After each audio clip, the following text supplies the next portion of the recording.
This is the Big O Show. This is the Big O Show. How you feeling, Ira? You feeling good? I'm not sure I want to be here today, but I'll let you take the lead here, and then I'll duck for cover. I have some protective things around me here just in case I need them. This is going to be fun. I'm sure not. No, I mean, listen, what are we going to do? It's kind of, it's kind of the movie we've seen all over again. They don't take the regular season serious. You're taking game 3 off and you're Jimmy Butler. And, it's just, I don't think it's even panic mode because the coach will figure things out and then desperation will kick in and they'll start winning games. And before you know it, they'll be back in the playoff mix and they'll get in there. But I think one of the things that might be the worst thing that happened to them is the amazing thing that they overcame last year was being that lower seed, surviving the play-in, and then getting to the NBA Finals. And that might be a really dangerous lesson for them because they think it's something that can be easily repeated. And you almost feel like there's some of that is just kind of that malaise is in there like, yeah, no problem. We fought through the play-in last year and got to the NBA Finals. And I know Coach Spo and Coach Riley don't think that way. No, and again, you're so right. We don't know how this movie is going to end, but we also can't make assumptions. Last season, we made the wrong assumption. Proven wrong. But also remember, Big O, the year after they went to the NBA Finals against the Lakers in the bubble, they came back, mediocre, 6th place regular season. They played the Bucks in the first round. Jimmy Butler, remember, I'm super fantastic motivated. Yeah, or are you going to get swept in 4 games? I mean, blown out in all 4 games. You don't know. So we have to go with the tangible right now. This roster is not as good as the roster that ended the season. There can be no doubting about that. You can sell me all your Thomas Bryant and Josh Richardson you want, but right now those two are not giving you anything close to what you got at the end of last season from Max Strus and Gabe Vincent. So right now, if you're asking me, Ira, is this similar to the Heat team at the start of last season? Sure, it makes sense. They opened 1-3 last season, 1-4 this season. This is in no way close to what we saw in March, April, May, June. So the question is, can this roster get there? Right now, I would posit to say no, based on how these players are playing and how they're looking. Will there be other moves? There still could be. But right now, there is so much being put on Jimmy Butler, Bam Adebayo, and Tyler Hero, and I don't even know if that mix works because that mix played 1/2 of one game in the playoffs. I got a lot of questions, Orlando Alzugaray. I got a lot of questions not only in this week's Acura Pembroke Pines report, but I got a feeling for the next month, 6 weeks, 2 months, I'm going to have the same questions. They really are in a show-me state right now with the Heat. They've got to show me more than we've seen in these first 5 games, or else, Big O, it's worrisome. I get it, but you know what? Like, I'm not really worried. I'm just insulted. That's Okay. kind of what I am. I'm not worried because it's 5 games out of 82. How the hell am I going to worry about 5 games out of 82? I can't do that. That doesn't. Did you see Wednesday night? Yeah, no, I watched it all, but it's just I can't worry about that right now because I know that you have the best coach in the NBA, and I know that they can turn things around and start playing better. I know that the team I'm watching right now is way better than the team that I'm watching right now, and they're just not playing like that right now. But the part I do hate is that you don't take any of this serious, and it comes from Jimmy, unfortunately, because that's not, I was having some fun with this, and this is the beauty of being old. And you know what it is, while our bodies are falling apart, Ira, the good thing is we do have experiences. We and we live off of our experiences, and like I can't imagine Alonzo Mourning never taking a game serious. I was having fun with this. You remember the game where Bird and Dr. J grab each other by the neck? That's a November game. And so to me, that's the insulting part about not just the Heat, the NBA in general. that you just are not taking the regular season serious anymore. And players now are making more money than ever. They've got it easier than ever. They've got better travel, better hotels, better training, better everything than Michael Jordan, who's going through the drive-through in McDonald's and then putting 45 on your head. The next day, he's in a casino till 2 a.m, and he's putting 47 on your head the following day. That, to me, is the insulting part, that this league looks at the regular season, and now you're trying to sell me some bullshit tournament in the middle of the regular season. That's the things that it's like, do you think I'm this stupid or something? And that's my problem more with the Heat and the entire NBA, that the regular season has now meant less than ever. And look at what they're doing with this in-season tournament that the Heat starts tomorrow against the Wizards. They're trying to throw money at the players to get them motivated. The winning players in this tournament get $500,000 each. I asked someone today. I was at Heat practice today at Kaseya Center, and I just asked them, I said, but what about the fans? Why would a fan care if someone's getting an extra $10,000 or $50,000 or $100,000 or $250,000? How does that change my perspective on the game?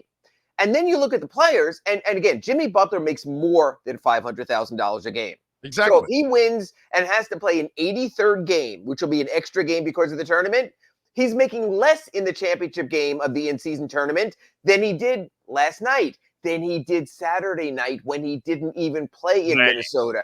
If you have to motivate your players through money, if that's what it takes in November and December to get your players going, that's a concern also. Look, God bless them, they're trying to do something to juice the things up.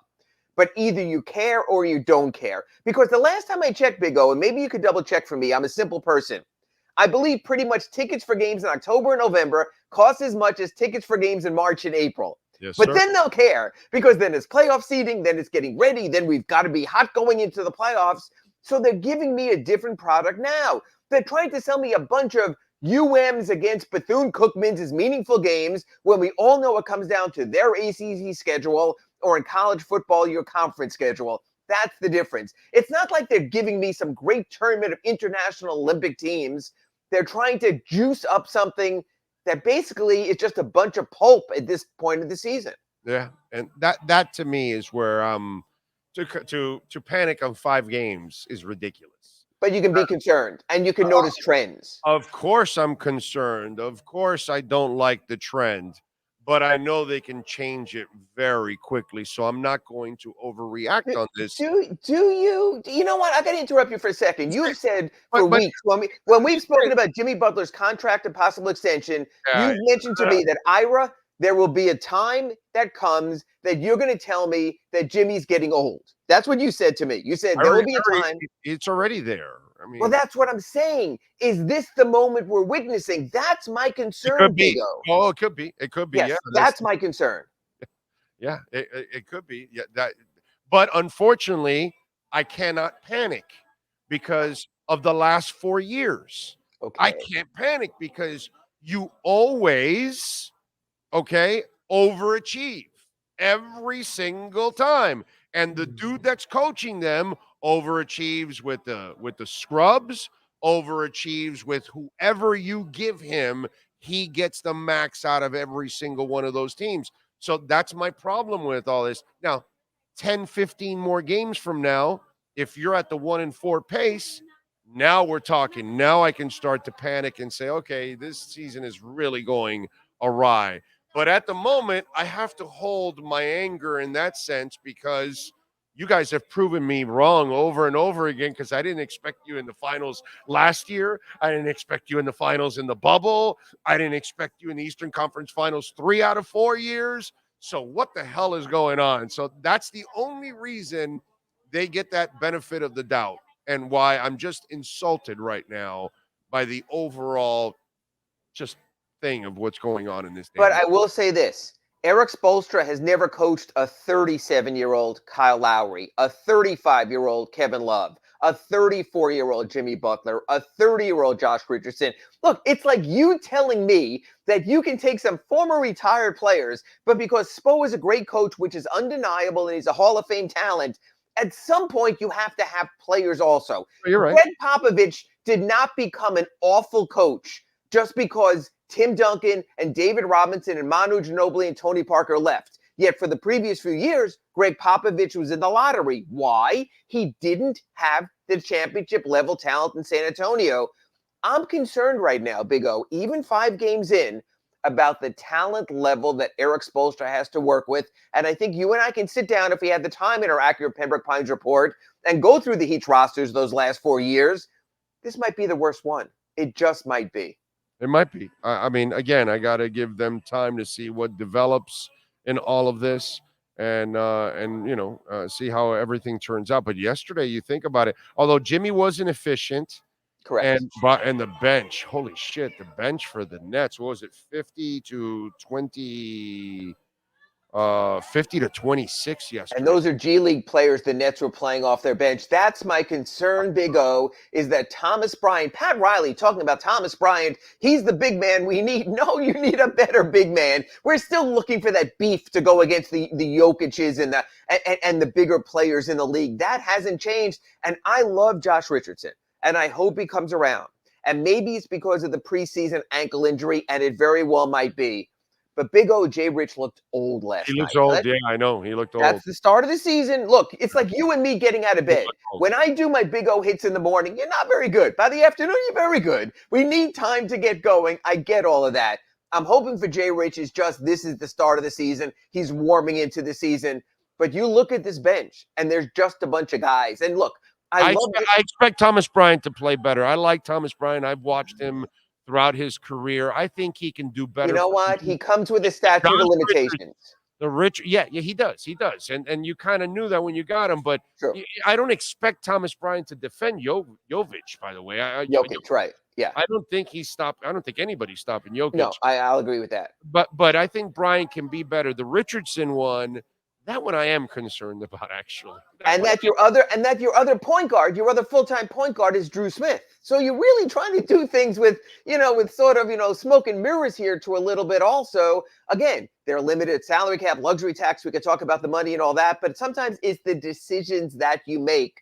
And I think they're in a pretty tough spot now. Yes, Haywood Highsmith looked good last night, and if he comes around, I think it could be that next Heat project we're talking about. And you know who's the catalyst? You and I spoke about this in our Acura Pembroke Pines reports in the spring. Caleb Martin's really important to this team. Yes. And I think when Caleb comes back from his knee issue, I think that could change things also. I think Caleb Martin is more of a catalyst than we give him credit for. I think that really will boost the bench. Yeah, I'm with you there. By the way, how behind is Jovic mentally?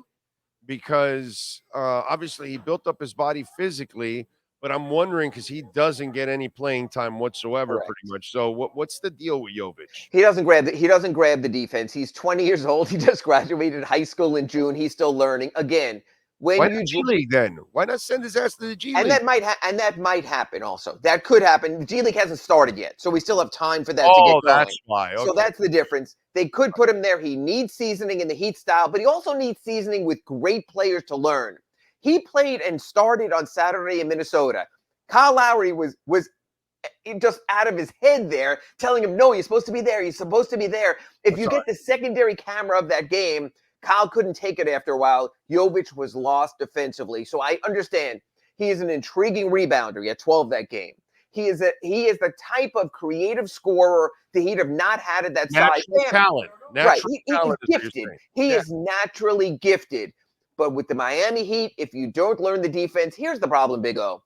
They are playing with so many negative defenders. They're out there with Kevin Love. They're out there with Tyler Hero. They're out there with Thomas Bryant. They're out Duncan Robinson, God bless him. Right. You can only have so many negative defenders in your rotation before it goes to crap. Now, maybe when they get the Haywood Highsmiths back and they get the Caleb Martins back, you can have Jovic running around with his head cut off because there'll be someone to constantly cover and pull triggers for him. But right now, man, the Heat are throwing out some of the worst defenders who are playing rotation minutes in the Eric Spoelstra era. Yeah, that's it hasn't been pretty. I mean, that's why you're 1-4 right now, Sure. man. Unfortunately, but somehow I hope the kid can figure it out. Because if not, then you definitely got to send him down to the minors and let him work on his defense. He's the good 20. thing is the way they do things, right? At Sioux Falls, they run the same system. Exact mirror, carbon copy, exact. And again, he's just 20. When you draft a 19-year-old, you know it's going to take time. They drafted Jaquez at 22 because they know his time is now. That's the difference. Yeah, but Jaquez is at another level already mentally than Jovic overall. All right, your thoughts on Butler? Just out of, we'll wrap it up with this one because I think this is a complex one that we're about to get into. Okay. When you see the way he carries himself, and we know the way he carries himself and the way he wants to pace himself, and you're not going to tell him what to do and how to pace himself. And then you're listening to Spo yesterday use that word. What was the word he was using yesterday constantly? What was in the press conference that he was using? The that physicality, the drive, Jesus, that it was like finishing or consistency or whatever. He was using some term that he wanted out of his team. And so you're not going to get that out of Butler. He's going to bring it whenever he wants to bring it. So, and you talked about him kind of maybe, are we watching the Butler that's going to get old on us now? That's what I'm wondering. All of a sudden. So you're dealing with that. But at the same time, this is a franchise that can't necessarily push those buttons because there are practically really no buttons to push there. You're almost at his mercy because you owe him guaranteed money. He can play whenever pretty much he wants to, and it leads to an influence on the team and on the young guys because what happened last year, you think, well, we can do it again. And that's really not a good influence. So I'm just wondering the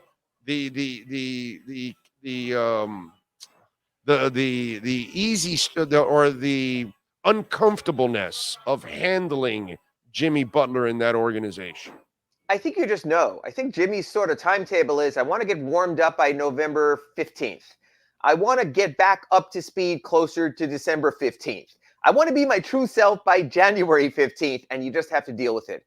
But here's something you and I have spoken about for a while. Jimmy Butler is eligible for a 2-year extension at about 110, 120 million this summer will pay him through his 38th birthday.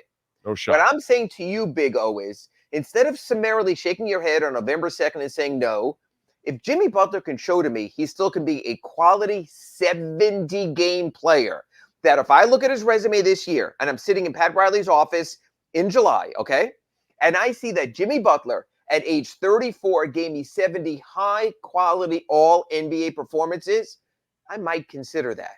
I will. But if Jimmy doesn't give me that, and it doesn't look like he will, then I think the Heat are in their rights to pull back and say, hey, let's let this play out to your 36. We'll see where you stand there, where the cap stands there, where our roster stands, and go from there. That's the thing. I have seen so many players in their extension eligible. You've seen this free agent. We call it their free agent year. Now it's their extension year where they're absolutely to the walls with the way they play because they want it. I don't see it from Jimmy. I'm telling you now, the Heat cannot gift him an extension. He has to earn an extension. And right now he doesn't look all that interested in that either.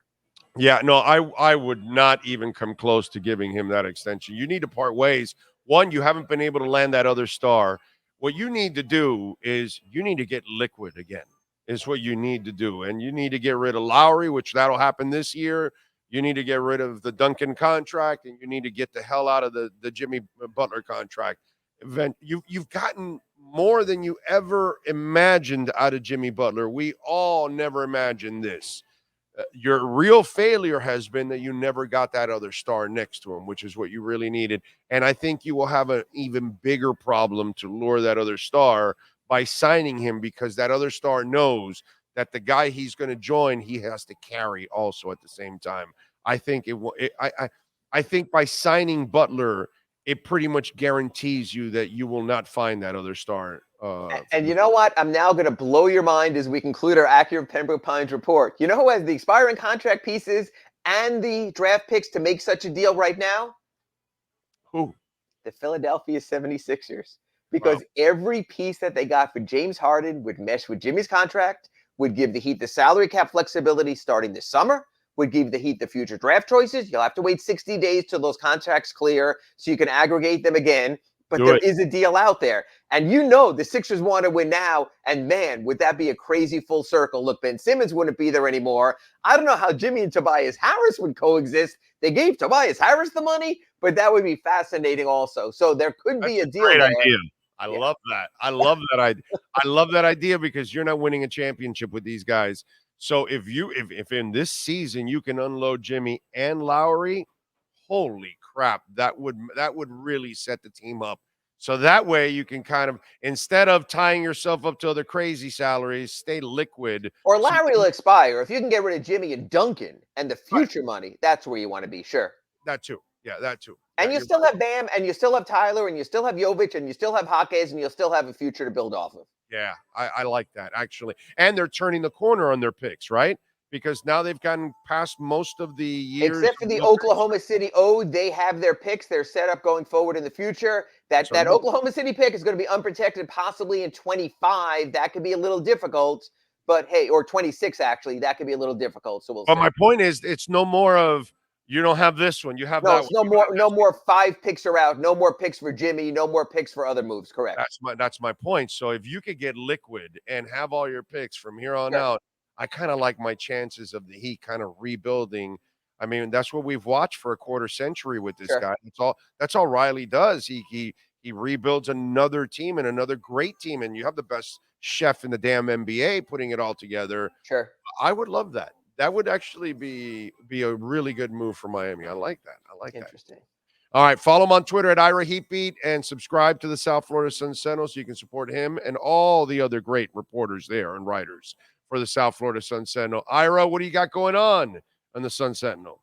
Well, I wrote my story today how Bam Adebayo is already talking about we got to get right because the trading deadline's coming. I'm like, the trading deadline's not till February 8th, but that shows you the level of concern with the players.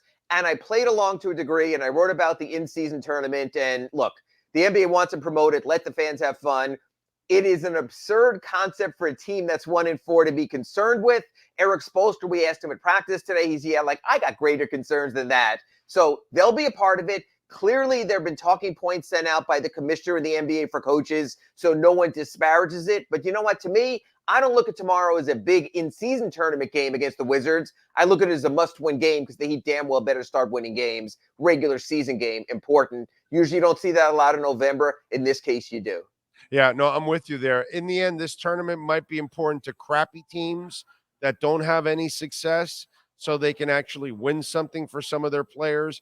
But teams like the Lakers, sure, the Heat, the Sixers, teams that are Milwaukee, trying to win championships, Golden State, they're not going to care. I mean, I'll put it this way, Big O. Do you think Messi even has the Leagues Cup trophy in his garage? I mean, for all the stuff he's won. Oh, we're better than Mexico. You take what you can get, but it's almost as sort of created as the Leagues Cup was this summer for the MLS, just so they could have that kind of tournament.